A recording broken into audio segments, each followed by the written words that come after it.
within my family, I had women who were in medical or other scientific field, but I never came across a woman who was in engineering within my direct circle.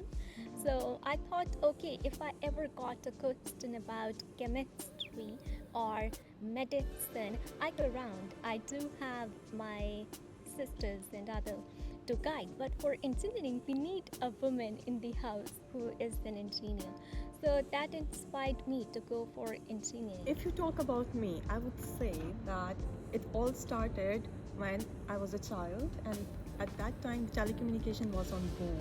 It was the time when we switched from a wired phone to a wireless one, and then to the smartphones, and it got my attention.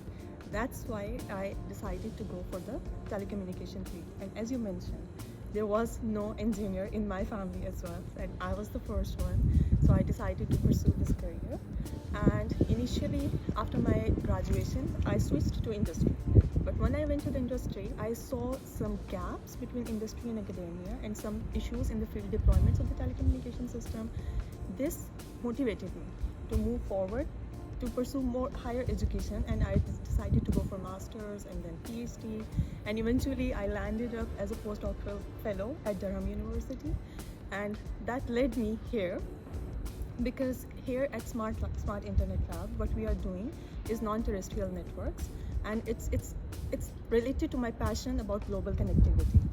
And in global connectivity, it's going beyond just the concern of major cities and like usually our focal areas. But now we are working on the global connectivity to connect the underserved areas as well as some regions where it's difficult, where the traditional systems cannot reach, like the terrestrial systems.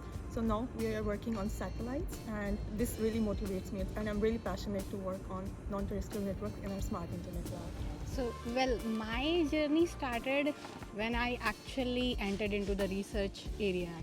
So, I did my bachelor's in India.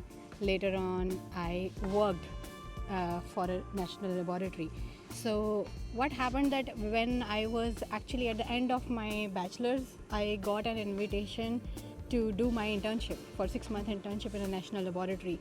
And there I saw like so many scientists, especially the women scientists, those who encouraged me, like they just put the light into my eyes that, oh wow, a woman can be a scientist. Like there is a full of room with the men, and there is one lady coming, and it inspired me a lot, like very similar to like Professor Dimitra.